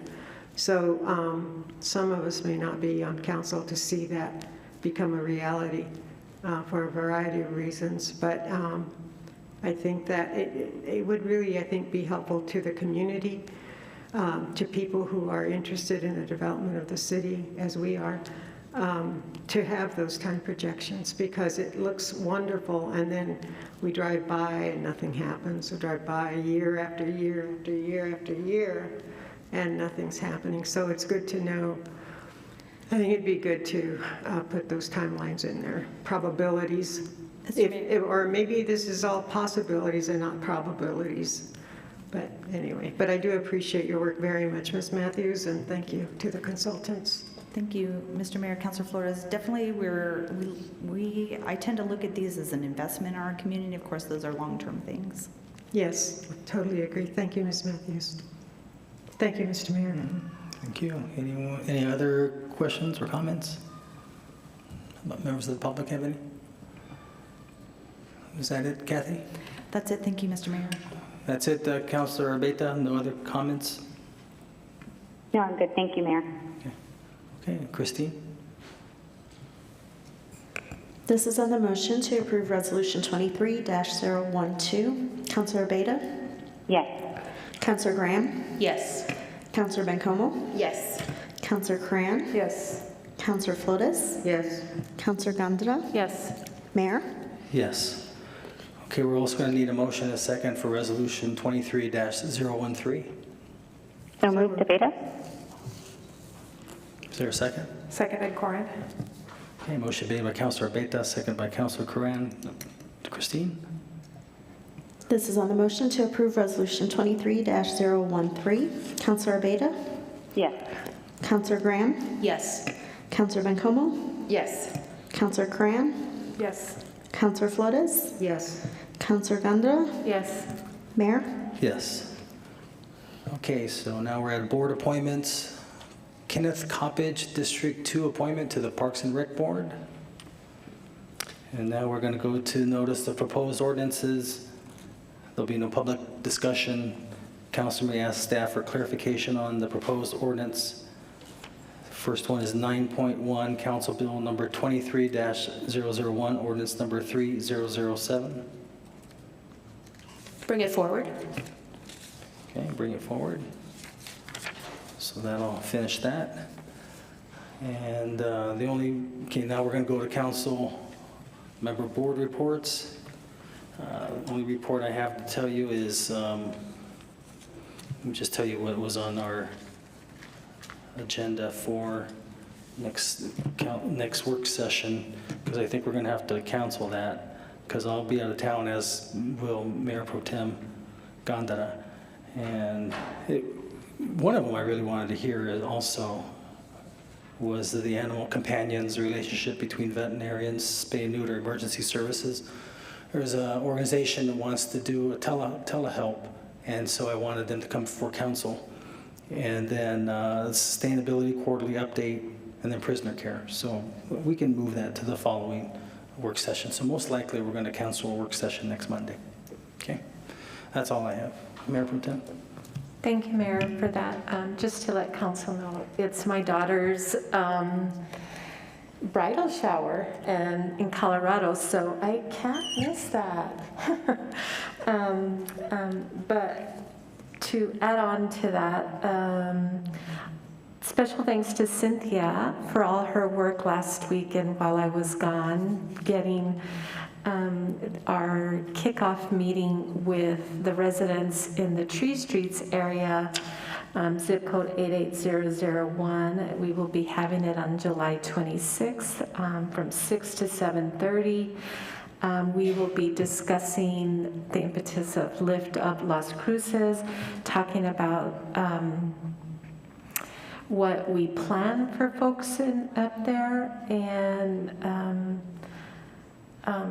also the mural that Doña Ana County Resilience Leaders is partnering with the city to do. We've hired a muralist, we have a survey out, and we're encouraging the residents in that area to fill out that survey.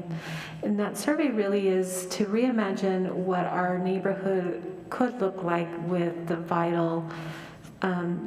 all vital services provided and being received.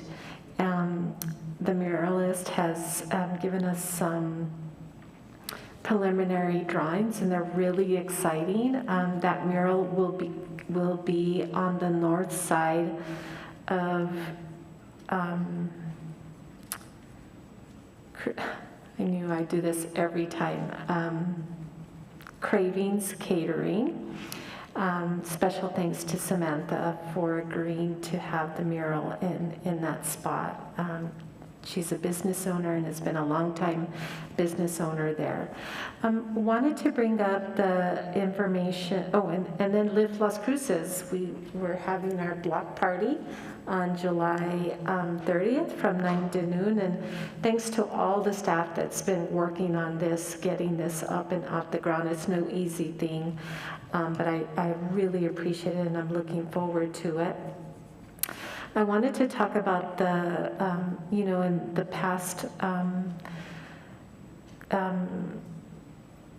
agenda item for the parks, lighting just kept coming up over and over again. And Mayor, I remember we did a lighting study, I thought citywide, and I wanted to see if we could resurrect that lighting study and present it, a presentation, because it sounds like we really need to do a specific, maybe work session on lighting to address some of those hot spots, those areas that are pretty dark. We know that's one way to mitigate crime. I think that's an important thing to do, and I'd like to see if we could do that and then prioritize the funding. Just exactly how much is it going to cost to get the kind of lighting that we need citywide. And then finally, I wanted to address the concern that Rocky Babis brought up about the smart metering. I mean, I think we want smart metering. I think that's important. We've had smart metering installed in our utilities. I think that's important, but he brings up some very interesting and concerning points. So does Ms. Souls. I want to make sure, and I've had conversations with EFO about this earlier last week. I really, when you hear that the meters that are currently that we have can do the same things, with the exception of turning off the electricity from where the building is at. That is extremely concerning. Although I know about the state statute, I'm aware of that. But we should, at the end of the day, our citizens are on the hook for that money. That's a lot of money. And then in 7 years, it's obsolete. And so I just want to make sure that that we are doing right by our constituency. I don't know enough about this. I've been reading, and maybe, Mayor, that means a closed session if we're allowed to do that, or a presentation to council specifically about that. With that, I'll turn it over to you. Thank you, Mayor. Thank you, Mayor Pro Tem. So, well, since you disclosed where you'll be, it's Rosie and mine's wedding anniversary, so we'll be out of town. So, yeah, I can't move the date. So, Councilor Flores. Thank you, Mr. Mayor. The one thing that, the Airport Advisory Board, or the airport, I'd like to report that the FAA inspection went well. The inspector was really impressed with the fact that the airport is getting ready for interstate travel. I saw the objective indicators. The other is that Andy will be reporting when the written report does come out, and we'll see if there are any steps that have to be taken at that time. But overall, it was an in-person, if I didn't say that already, it was in person. And so it really puts the airport on the spot when the FAA comes out. But they were very impressed with the fact that steps are in the making it and have been taken to be ready for interstate travel. The intrastate travel hopefully will come through by the end of the year. The other announcement about the airport, I did ask Debbie for clearance on this announcement. Debbie Moore has made it clear that their annual dinner will be held at the airport on September 29, and it has a lot to do with her faith and the Chamber's faith in the airport being successful and being an economic development driver. The other aspect, well, I'll leave it at that. The other, recently the council, our city council approved a resolution supporting the Tularosa Basin Downwinders Consortium, which is a group of many people throughout the state of New Mexico, and I believe it's also working with representatives from Idaho, Montana, Colorado, Guam, and parts of Nevada, and Utah and Arizona. The mayor did sign, where we did approve that resolution supporting the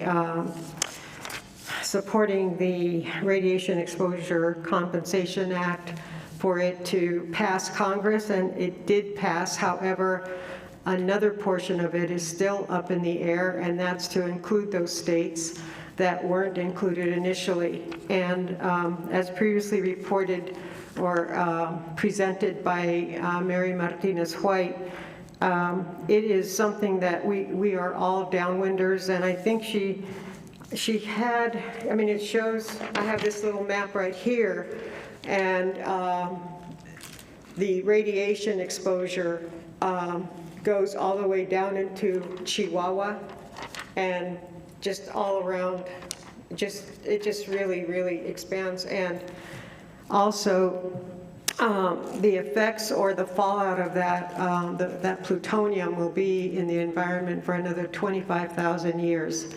There are people who have survived. I met Mr. Nelson Begay,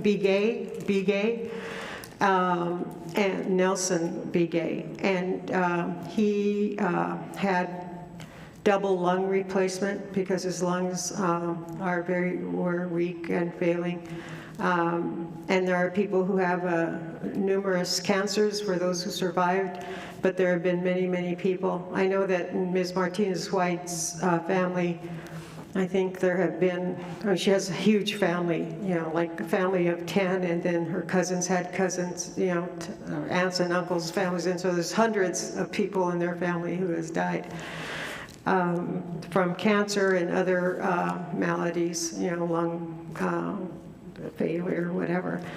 So I'm urging the city, through Mr. Mayor, to forward our resolution, and also maybe the municipal league to, and I'll ask Tessa, who's our representative, to make sure that the municipal league send letters of support to include New Mexico and the other states, but of course New Mexico, since we are, the city of Las Cruces is in the state of New Mexico.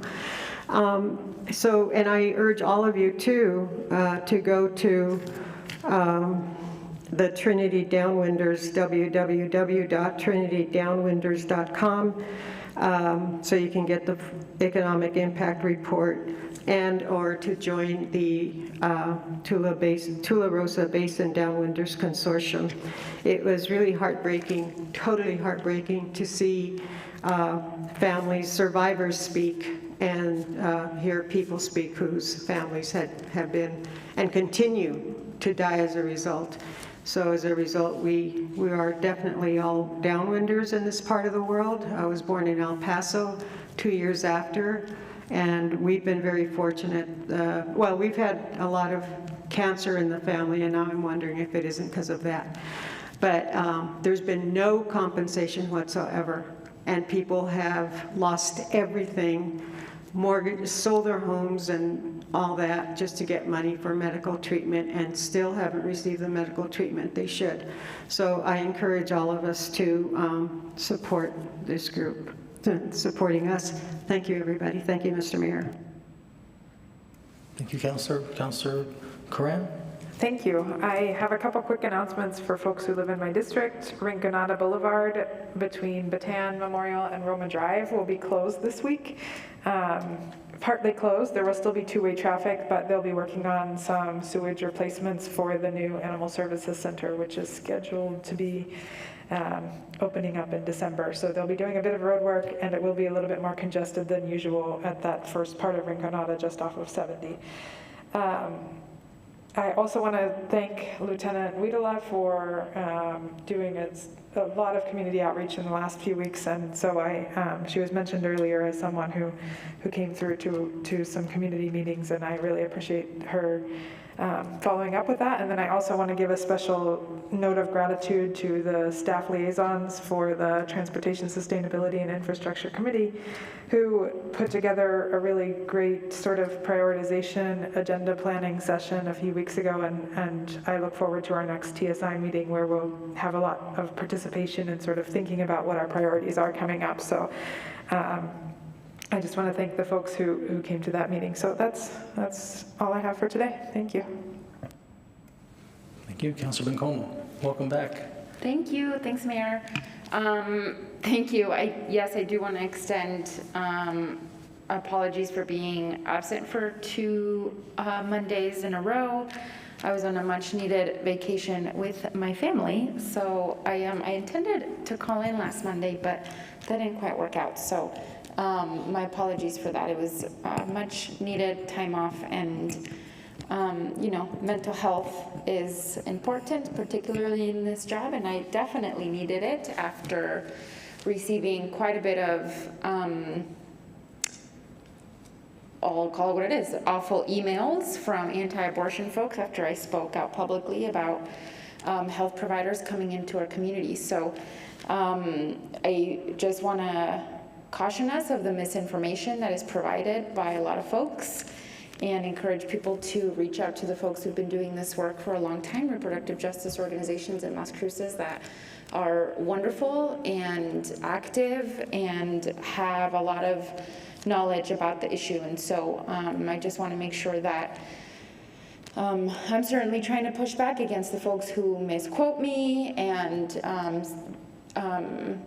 provide a lot of disingenuous misinformation. I think it's important that we do that. I did want to say thank you to Cynthia.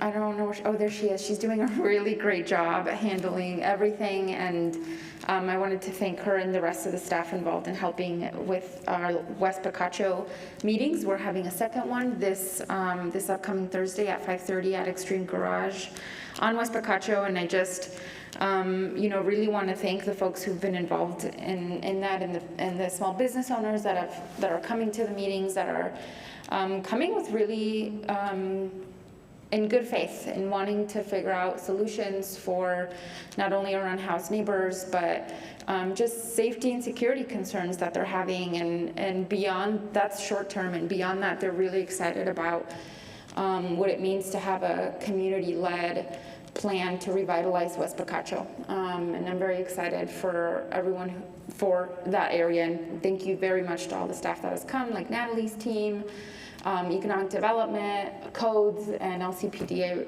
Officer Klimek is my favorite, no offense, Chief. So he's been really wonderful. He's been really wonderful. So I just wanted to shout out to everybody, and then, like I said, our second meeting is this Thursday at 5:30.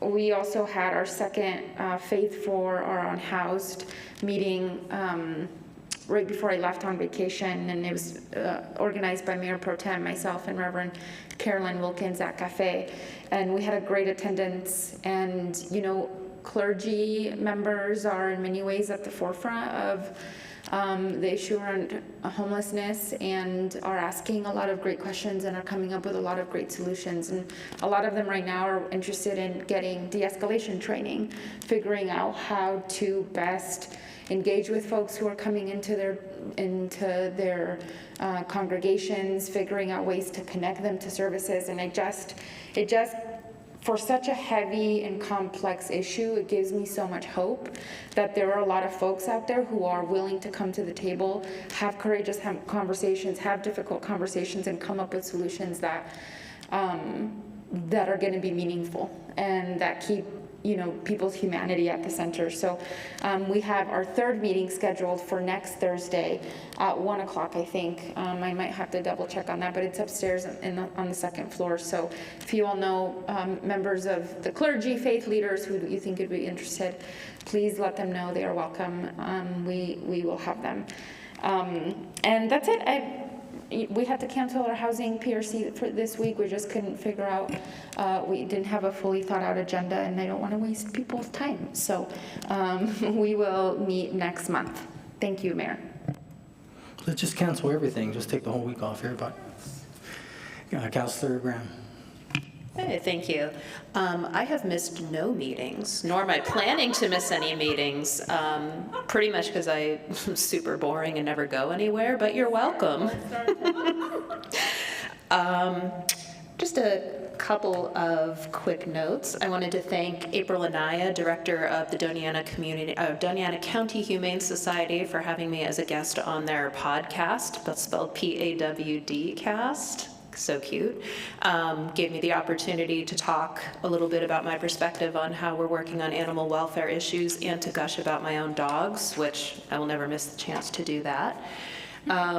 Shout out to Las Cruces Public Schools heading back this week on their first foray into the balanced calendar, and especially to our community schools who are doing so much for students and their families.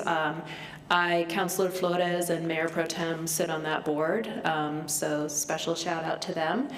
And also, as several of my colleagues have, we're continually thinking about the mental and behavioral health landscape. The 988 launched officially, I think, last week. And, it's just another component of the toolbox as we're trying to decrease barriers to folks accessing mental and behavioral health assistance.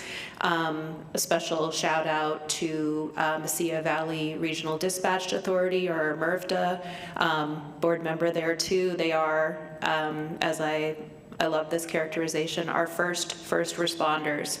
And I know they are up to the challenge of dealing with this new system. And that's all I have. Thank you. Thank you. Councilor Mavita. Yes, thank you, Mayor. And I do apologize myself for not being in person today. But as many people know, there has been an increase in COVID cases in our community. And finally, my children got it. So we are at home. But with that, I do have a few different announcements. One of them is that there is going to be road work on Don Rosser starting July 18th through July 29th, and it is going to go along Missouri Avenue and Terrence Drive in District 2. So that is going to start today, and so do expect there to be some work and possible delays. The second item is that tomorrow there will be a wine and cheese event for Mavita. And so if you would like to learn more or engage or interact with other business community, it will be at, sorry, I am going down to my little notes on this. Sorry, it's in the evening, yes. 5:30 to 7:30. 5:30 to 7:30. Thank you, Councilor Flores.